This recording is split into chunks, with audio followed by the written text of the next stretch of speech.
Hey guys, welcome to the Team Grit Show, episode 9. Today we're going to do something a little bit different than just me sitting here and talking at y'all by my lonesome. So tonight I'm joined by Desiree Roberry, a really good Team Grit coach. She knows her stuff. She's done awesome. Give you a different perspective, maybe give you a female perspective, so I'm not broing out all the time to you guys. So Desiree, go ahead and say hi. Hey, everybody. And I have a list of questions since I'm a big slacker, and a month ago I said I was going to do an episode and then totally forgot. So I found your questions that you guys posted me. So we'll go through those. This is streaming live to YouTube. So if you're there and you have a question, type away. If you're on the Team Grit Facebook page, type away on the post where I put the link. Jump in. You can post your questions there. I'll see if we'll get to them. But after that, I think we're just going to jump right in. Can they see me? We can hear you. Yeah, they can hear you. But the first question on the list here is my view on cheat meals. So probably the biggest thing that I have against cheat meals is the negative connotation that comes with it and the mentality behind it. Just because when you say, "Oh, I had a cheat meal," what does that mean? Are you blowing your calories way out for the day? Are you just, "I don't want to log for today," or what? That's one of the reasons, and I've seen when people have cheat meals that they tend to really go overboard, because when you're used to being on a regimented system and all of a sudden now you don't have anything guiding you because you're on a cheat day or whatever, people tend to really go overboard. And that can set people back. It can set a couple of days, maybe a week if you really overdo it. So Not to mention making you feel gross the next day. yeah, exactly. Well, and it makes people frustrated because, like, oh my gosh, I busted my butt all week, Monday through Friday, I lost like 2 pounds, and then I went way out of the water on Saturday, maybe a little bit on Sunday, and I gained it all back, and then you have to spend the next week getting those 2 pounds off again. It gets incredibly frustrating, and when you see people, when you kind of get stuck spinning your wheels, and people get frustrated, that's when they quit, because, oh, I'm not making progress. And a lot of times it just comes from doing good during the week and then letting loose on the weekend. Now, if you're trying to maintain weight or you have a higher calorie level, it's a lot easier to just work those things in. So, for example, that's one reason why I really like flexible dieting and tracking my macros with MyFitnessPal, my Macros Plus. It takes me a couple minutes a day, to be honest, to log all my food, and I know I'm hitting my protein goal, I'm hitting my calories, my carbs, my fats, my fiber. And if I really want something that's, quote, a cheat food or a bad food or an unclean food or whatever, I can pre-log it before, like the night before if I know I'm going out, and I can work it into my day. Like, I'll give you, my nutrition for today, for example. I woke up, I had for breakfast, Shakeology, whey protein for breakfast like I do every single day. It's a good breakfast. It holds me for like 3 or 4 hours, and it's like 270 calories. Good start to my day, tons of nutrition, good amount of protein to get me going.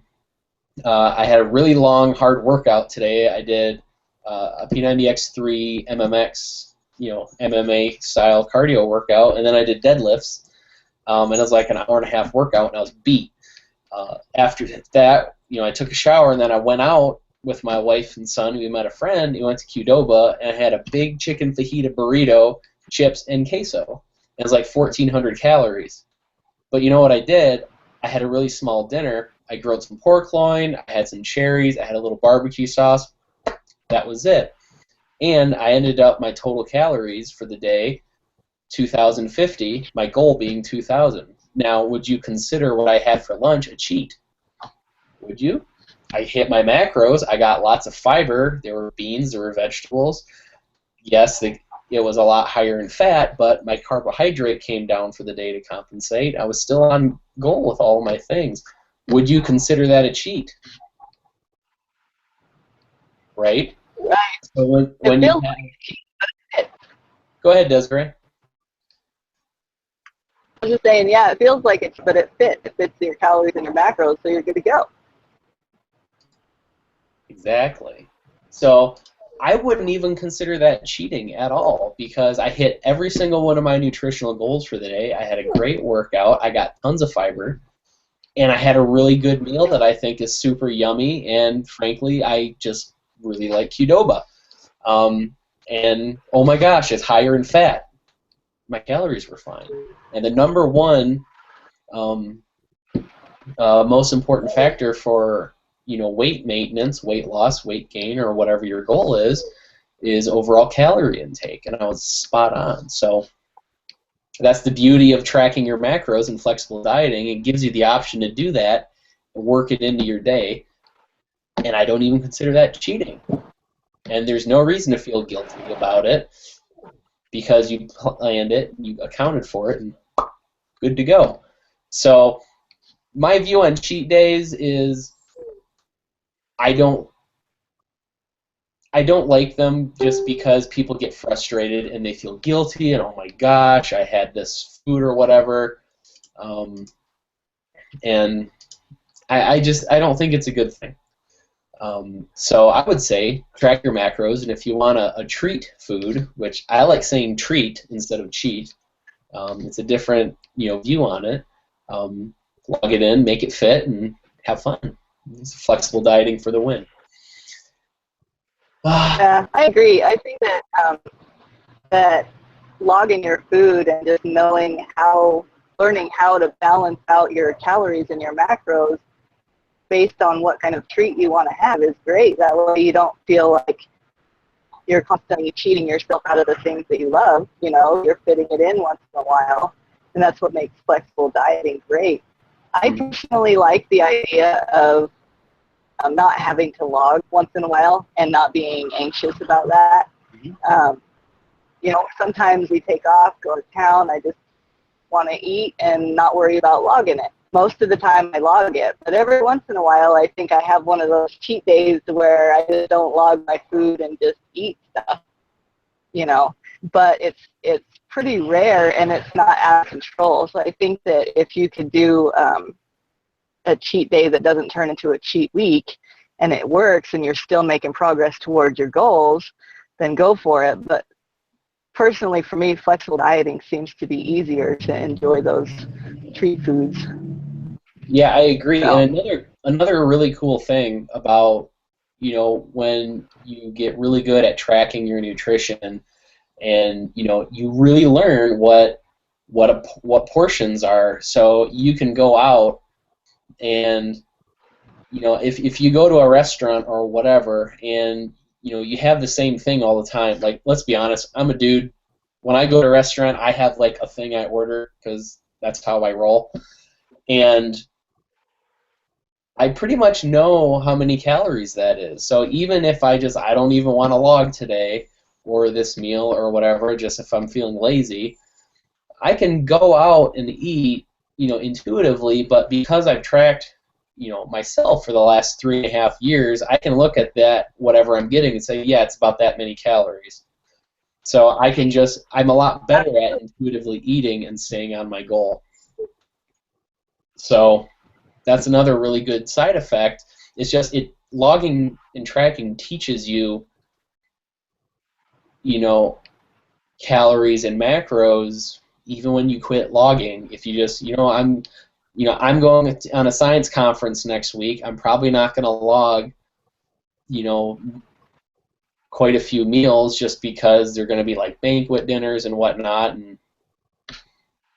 But I'll be fine because I've logged for so long. I know how to intuitively eat now, so it's a good thing, and I don't have to worry about it when I get back. I'll still be on my goals, and I found a local gym, so I'll go work out too. Yeah, and it's like you say all the time, consistency is key, not only with your workouts, but with logging your food. After a while of logging and seeing how, learning how to balance those things out, it just becomes second nature. Exactly. You just have to have that consistency for a while. So that's a good question. That comes from Jason Phillips. So my friend Dave Tribley, he's being a smart aleck. He wants to know how long before I can bicep curl a hovering helicopter. Next week. That's my goal for next week. No, I'm just kidding. Clearly, he had just seen a Captain America movie, which is fantastic. I don't know. Maybe that'll be a life goal one day. I can. Wait, hold on. My left one's. I don't know. I'm not as big as Chris Evans for sure. Maybe it'll be my new body beats goal. Joseph Brown asks, salt, how much is okay in what types? So that's a good question too. I am very much of the practical point of looking on things, and if you don't have high blood pressure, if you don't have medical issues, salt's not as big of as a problem, I don't think. And I'm just, disclaimer, I'm not a medical expert. Don't take my word for what I'm saying. This is just from my own experience, but if you do have high blood pressure, obviously salt is something you have to look at. If you have medical issues, that salt is something you may have to look at. You should go talk to your doctor about it. But for my own experience and what I have always done, since I started working out and whatnot, is that I really don't pay any attention to salt, to be honest. Most of the food I eat is whole food ingredients, like one ingredient foods, salmon, strawberry, rice, potato, whatever. I don't eat a lot of boxed food, a lot of eating out or whatnot. So overall, my salt content's not really high, and I never pay attention to it. What I do look at, which is why salt is important, is my blood pressure every now and then. I don't eat a lot of boxed food, a lot of eating. Alicia, I muted you so I was getting feedback. So if you have something to say, like wave your hands, and I'll check on you.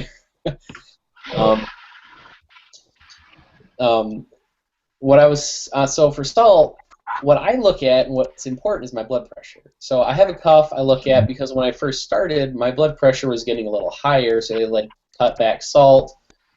Check it at home. I check it now. It's really good. I don't pay attention to salt. The biggest thing I see for my nutrition is when I make my buffalo bites, I load Red Hot on those things. I'll just be honest. I love those things just smothered in Red Hot. They're absolutely delicious. Red Hot has a crap ton of salt in it. And if I eat that for dinner and then leftovers for lunch the next day, I'll be up 2 or 3 pounds. People freak out, but I know that's just because of the increased salt intake. And what I do is I ignore the scale for a few days, and I kind of, one time I think I went up literally 5 pounds over. I think I had it for dinner, lunch, and dinner because I made a lot of them. And I think they're delicious, so I ate them for 2.5 days. My weight went way up. Well, I finished them. I went back to my normal, low-salt diet, and within 2 days, all that weight had gone off. So if that's something you're dealing with, then, or if that really bothers you, then, don't do really salty things. But I know it's going to happen. I've seen it happen enough where it spikes way up and it comes right back down, so it doesn't bother me. Do either of you have any thoughts on that?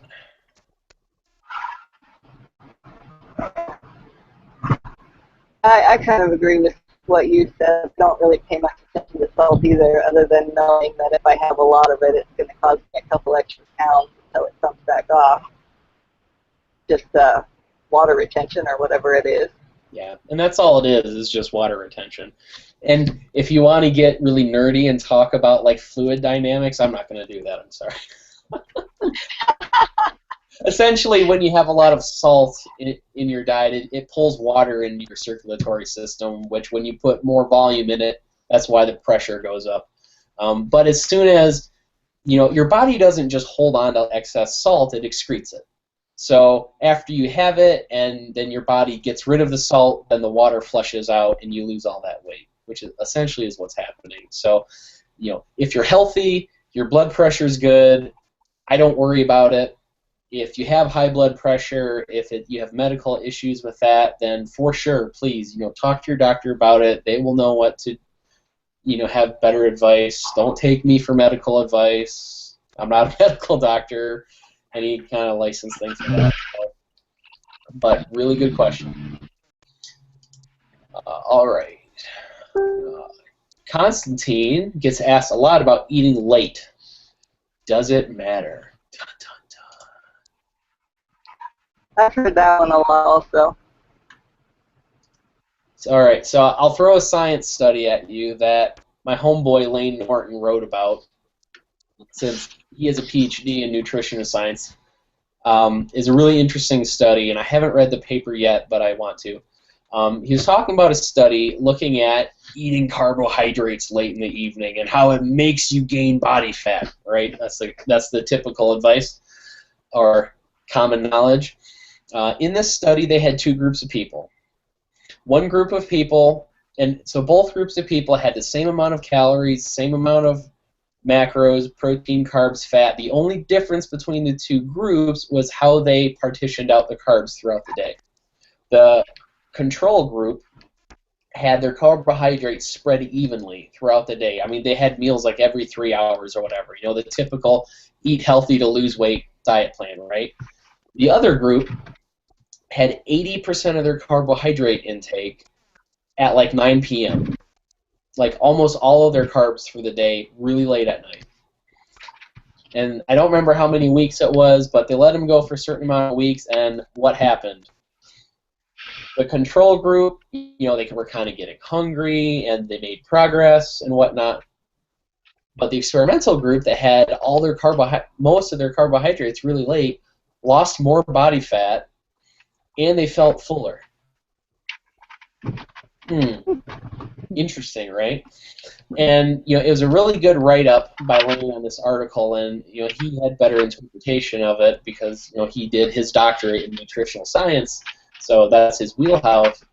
But eating late doesn't really matter if you're within your calorie goals, especially if you're within your macro goals.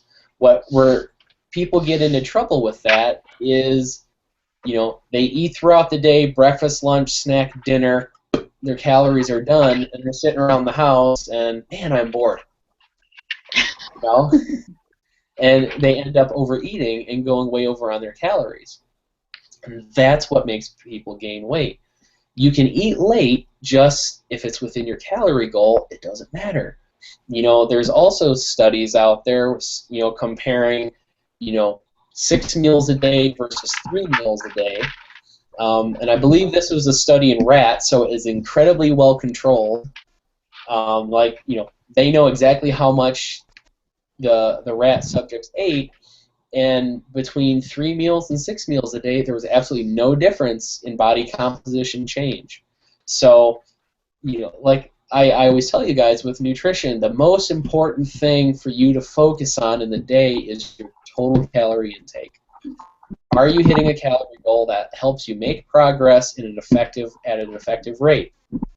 After that, get your protein and try to spread it out to 3 or 4 doses throughout the day.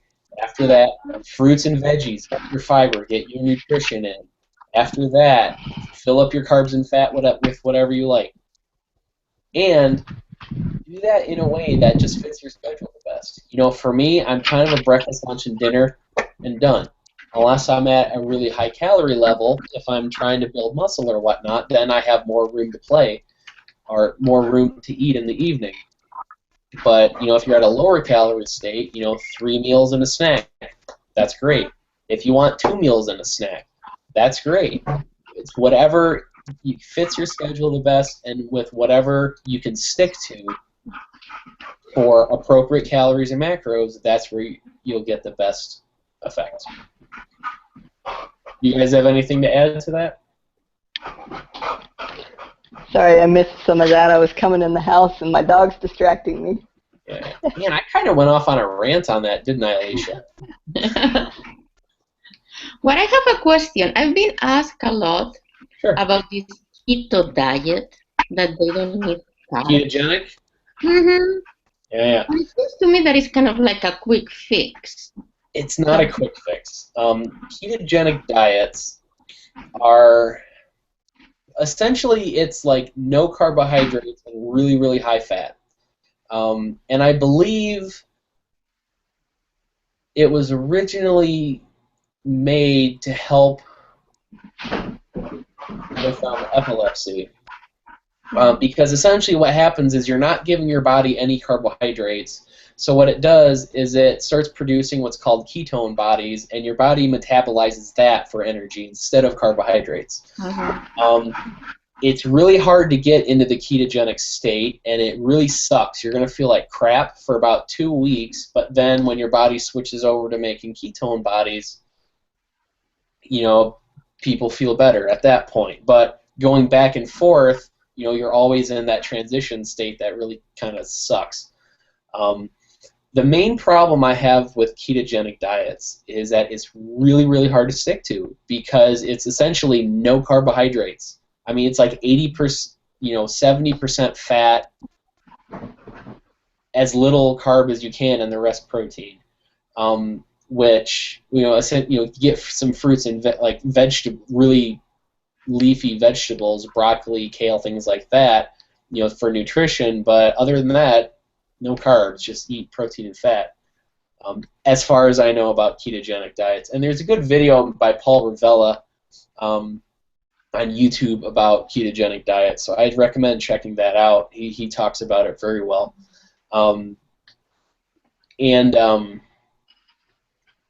The main problem I have with keto diets are that they're incredibly hard to stick to because you don't get any carbs. And what's a lot of the food you eat? Carbohydrates. I mean, especially if you go out, to any restaurant, most of the calories come from carbs. So it's really, really hard to stick to. People get frustrated and they quit. Now, if you do ketogenic diet and you just love it, it fits your lifestyle, you like the food choices, you don't feel like, oh my gosh, I can't have what I like, you're making progress and all your health markers are good, then do it. That's fine. That's great. It's fine to do things like that. Just do what you can stick to.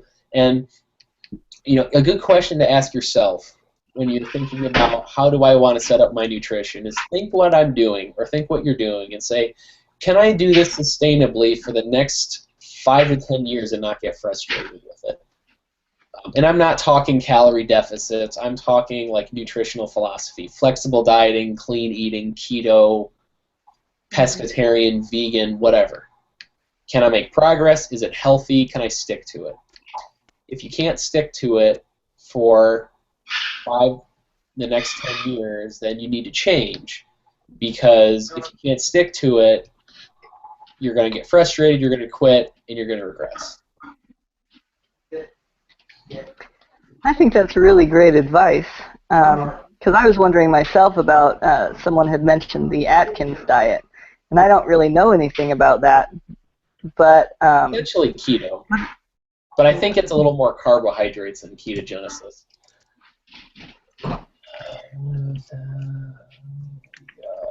Keto. Let me look up this YouTube video. Uh-oh, Desiree, you're going to take over. Alright, I just posted a link to that keto YouTube video in the comments on the Facebook page. So check that out. It's a really good question. Who asked that question? That was... Alicia, that was you. Never mind. That wasn't on the phone. Yeah, check that out. I've been having that questions lately. So. All right. All right, Desiree. Okay, hold on. My son is waking up. He's calling for me. So, Desiree and Alicia, a question for you guys. How do you balance social excursions with adult beverages in your diet? Go. I'll be back in a few minutes. Oh, I just lost. What was the question? How Okay, do you he's asking. balance social excursions with adult beverages in your diet? Social life when you're on a... Basically, how do you balance social life with nutrition? I think it goes the same with cheat days. Mm-hmm. Sorry, I lost my video. Yeah. But I think it goes right along the lines of fitting it in. You know, if you generally know when you're going to go out and, you know, go to the bar or go to a party or whatever it is. And so just knowing ahead of time, okay, I need to figure out how to balance my macros or fit that into my calories so that you're not consistently going way over your calories. Exactly, I do the same, and actually, I would encourage people to go and also enjoy life. Otherwise, when you are really, really in a very narrow stage, you want to get frustrated and go out of it. But I do what you say to try to fit it and go from there. Because honestly, I wouldn't be able to live without chocolate. So I make it fit. I feel that way about ice cream. Oh, yeah, that too. But it's much better to make it fit and have fun than to say, no, I cannot eat it. Otherwise, you go into this stage, it's like, no, I cannot eat it. It's bad for me. And then when you eat it, it's like, oh, oops, I screw it. And let me have the full container. So. Yeah, and it goes, you know, without saying that you want to do everything in moderation anyway. So you don't want to go and just drink yourself silly every weekend and expect to get results. You might expect to become an alcoholic, but I don't know if you're going to get results. So And it's just, you know, your health would be really trashed. So. I'm trying to find that post that he's looking at with the questions on it. I cannot find it. I found where he put the video. Oh, he's back. Bathroom ninja. Dang, you're quick, Dad. Not my first rodeo. All right. So, you have a good conversation on the topic? Yeah. Good. All right. I was trying to find the post with the rest of the questions on it. I have it up on my screen here. And we have a couple new questions from tonight's post, too, so we're getting there. Looking for some good recipes for chicken, just like just make strips and stuff. Also, will a Coke Zero or Diet Coke once a day kill my workouts now while I'm doing body beast? With chicken, you kind of just have to play with it and find a few that you like. I have my buffalo chicken bites that I really like.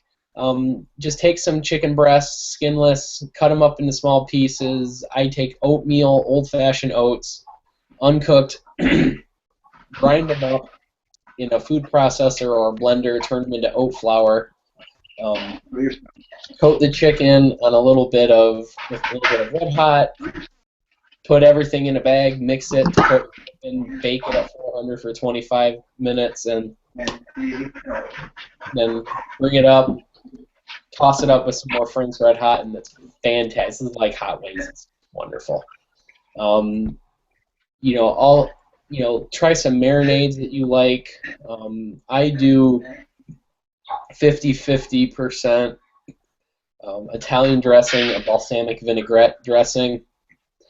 2-day marinade and grill it. That's fantastic. So you kind of just have to play with it until you find some recipes you like, and just keep recipe cards. Like, oh, this is good. write it down, and after a while, you'll have a bunch of recipes that you can just rotate through.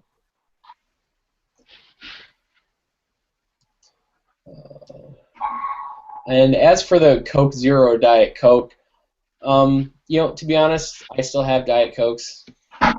I'm doing just fine. Really, I don't think, you know, if you're drinking, you know, one every few days or whatever, it's not going to bother you at all.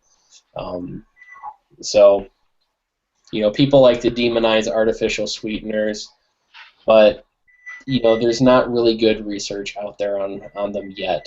And, you know, a lot of, like a couple of them, they're dipeptides, they're amino acids. So, come on.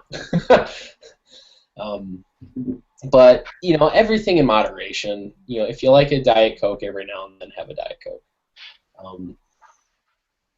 Watch out with non-diet pops or sodas for all you weird non-Michigan people. Just because it ends up being a lot of calories. You know, a 20-ounce Mountain Dew is like, what, 250 calories, something like that. So that can throw you off a little bit, perhaps. Or you work it into your macros if you have a lot of macros to work with, and you'll probably be just fine. If most of your diet comes from whole foods, you can have treat foods like that, and I'm even including pop or soda in there. Just be accountable. I have a Rockstar problem, and one of those cans of Rockstar, unless you get the zero, is like 260 calories. Yeah. And if you forget to log one of those things, that will really mess with your day. Yeah. I've once or twice, maybe. Yeah, I like Monster Ultras for like pre-workout sometimes, because they just. Yeah. Or if I'm like on a road trip and I'm getting tired, I'll get something like that to keep me awake. But, you know, don't demonize foods. Just use moderation. You'll be fine. Foam rollers, any pointers? Oh, I love foam rollers. Maybe I'll just do an episode on foam rolling. Or, really good thing to do, P90X2 recovery and mobility workout. Absolutely fantastic workout. It's like 40 minutes on a foam roller. If you don't have the program, it's on Beachbody On Demand. Check it out. Maybe I'll do some tips with foam rollers. Well, new on Beachbody On Demand, Tony just did a 50-minute foam roller, what do you call it, myofascial release video. Yes. Yeah. Did I say that right? Yep, yes. Myofascial. I haven't tried it yet, but I'm excited to go try that one, and I imagine he's got it laid out pretty good in there. Yep. Yeah. And I tell you what, it works so good. You know, if you're doing like Insanity, foam roll the crap out of your legs every day. You know, it hurts so good, but it helps you recover so much. Just basically, you know, when you're really tight, you get those knots in your muscles, you get on one of those things, and, you know, don't roll it out like you're doing dough. But, you know, what I'll do, so if my arm's a foam roller, I'll start with, like, my leg and just really slowly roll down, like, my thigh or something until I find a spot that makes me go, and then I'll just sit on it and bear my weight down on it until it loosens up. Then I'll keep going. Then I'll change the angle of my leg and keep going. It is really, really good. It feels just fantastic. But yes, use them. They are wonderful, especially if you're tight, or if you're getting really sore.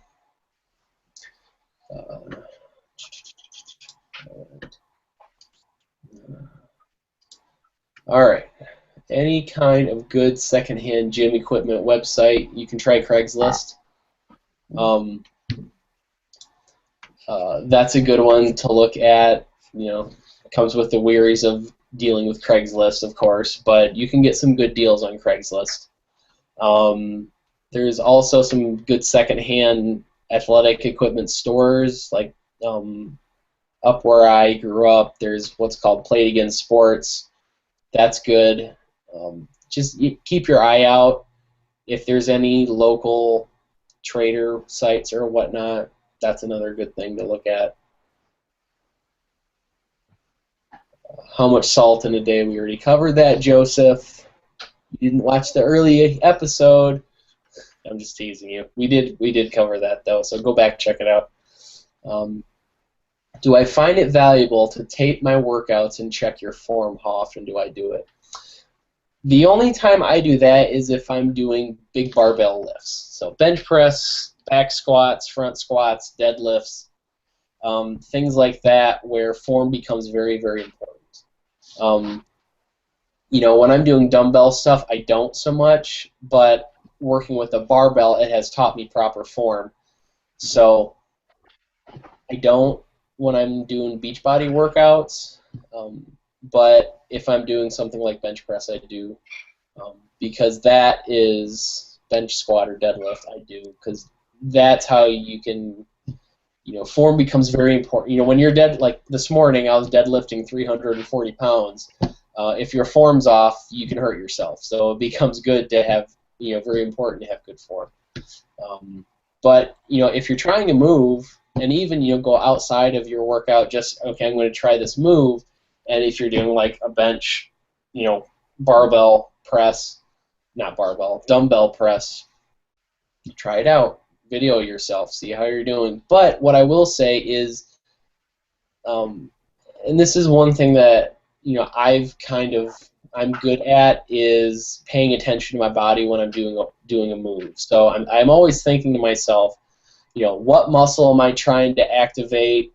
You know, how can I move to put the emphasis there? So like a really good example, and I'll just back up, is if you're doing a dumbbell press or a bench press, it's really easy to put too much of the tension in your triceps. So when you're doing that kind of movement, a lot of people think, you know, they're pushing out. Well, what happens with there at the end of the move, what you end up doing is, you know, you're pushing out. Do a subtle change, and instead of thinking you're pushing out, concentrate on bringing your elbows together. And because if you think of your chest, what's it doing? This. It pulls your arm from here in, or from down in. So think about pulling your elbows in on the bench press instead of pushing the barbell up, and just doing this with nothing in your hands. Instead of, you know, do it thinking pushing your hands away as opposed to pulling your elbows together. And you can see how my chest and my upper body are in different positions now, from this to this, where my arms are extended, my shoulders. With this, I'm very upright. My back is up, and I'm focusing here, and I can just feel the squeeze different right there. Instead of pushing out, it's in my triceps.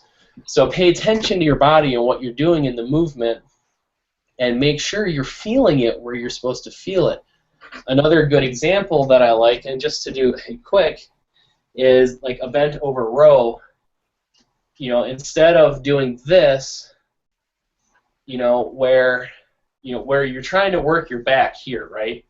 So instead of doing this, which at the top you're hitting your biceps, with lifting your shoulder up, you're hitting back here on your shoulders. That's not what you want to do with a lat, with a bent over pull, or bent over this thing. I can't think right now. A row. Row. There we go. So imagine there's a string tied to the back of your elbow, and you're lifting your elbow up. Because if you think about it, what's your back do? It does this. And you can do this, just focus on pulling your elbow straight up into your body, and I'm not even lifting anything, and I can feel my lat contracting like crazy right now. So you can see the difference between this, where I'm getting it bicep and up here, as opposed to this. That's squeezing my low back. But look where my arm is. It's directly below my elbow, because you don't want to do this because you're squeezing your bicep here. Let this hang, because all this is holding the weight. You're pulling your elbow up for this move. So do this, and really squeeze your back hard when you do that, And right there is where it squeezes really hard, and that's what you want. So when you're lifting weights for workouts for bodybuilding, building strength, or whatever, it's not about lifting the weight. If you're powerlifting where you're trying to get as heavy as possible, to somewhat yes, but resistance training is about contracting the muscle. Lifting the weight's a byproduct of that. So, don't try to lift too much, because then you can't hit the muscle you want to hit as well, because it's too heavy. You have to use your body momentum, and you're not working that muscle as hard as you want. A good example, I was doing body beast bulk back after some deadlifts, and I dropped the weights down probably 10, maybe 15 pounds on everything. And it allowed me to focus so much better on, locking my whole body into place and then doing the movement to isolate whatever I'm trying to isolate. And my back got so sore from that, because I wasn't using body momentum to do things. I wasn't, using all those extra stabilizers. I did a much better job at isolating because I lowered the weight, and it was such a good workout. I got such a good back pump out of it, and I got really sore, and that's what you want to do. So remove the ego out of your workouts a little bit for your weightlifting. Make sure your form is spot on. Make sure you're hitting the muscles you're trying to hit, especially when you're doing isolating moves. Like another really good one, just for simplicity, is when you're doing biceps, right? So how many guys have seen people at the gym going, biceps like this, right?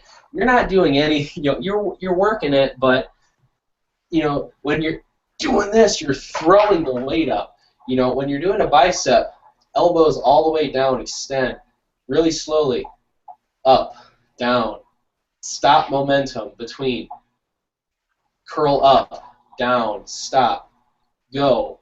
So when you're doing a curl, you're just doing this. So your elbow should not move from where it is. I mean, it's going to move a little bit, that's okay, but don't do this. I mean, that's not doing anything. Stop. Curl down. Curl down. Extend all the way out. Proper form, think about the muscle you're trying to work. A really good person to follow on YouTube who talks about this all the time is a bodybuilder called Ben Pakulski. He's one of the top bodybuilders in the world. Like, he's usually, lately, he's in the top finishers for the Mr. Olympia competition. I mean, the dude trains like crazy, and he pays very close attention to isolating what you're working on. Sorry. Isolating the muscle you're trying to work, and don't lift too heavy. It's not about lifting weight, it's about contracting the muscle. So that was a really long-winded answer, but do you guys have anything to add to that? I did have one thing.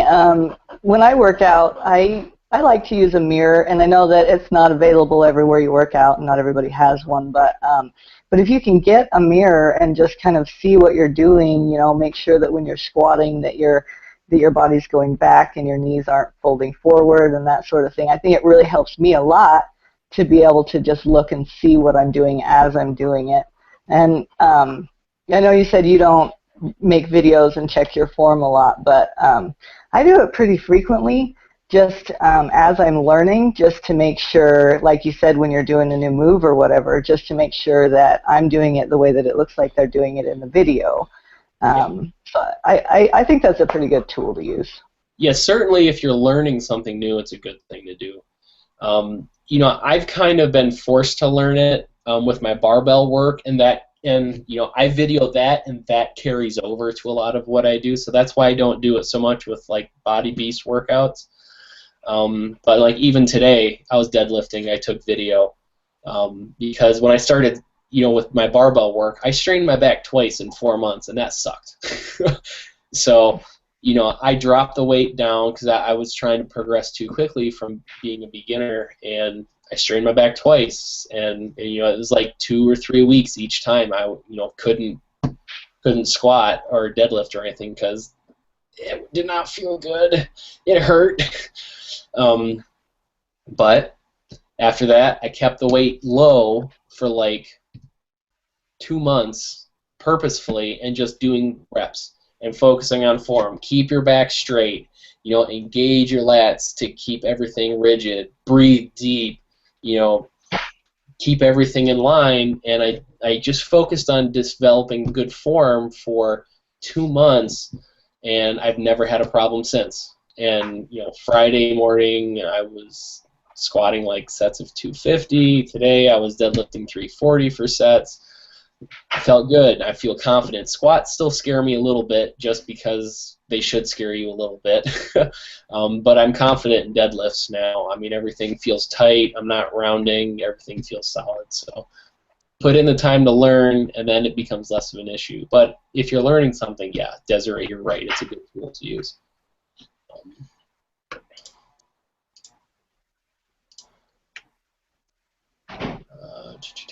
All right, that's all of our questions on the list. So, do you guys have any concluding thoughts for this evening, or anything that's been picking your brain that you'd like to bring up?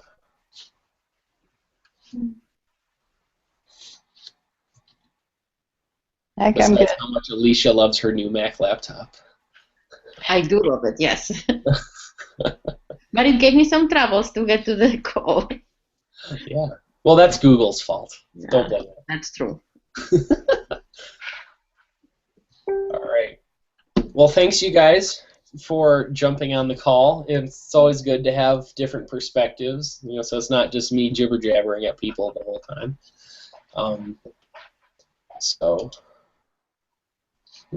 That was going crazy. All right.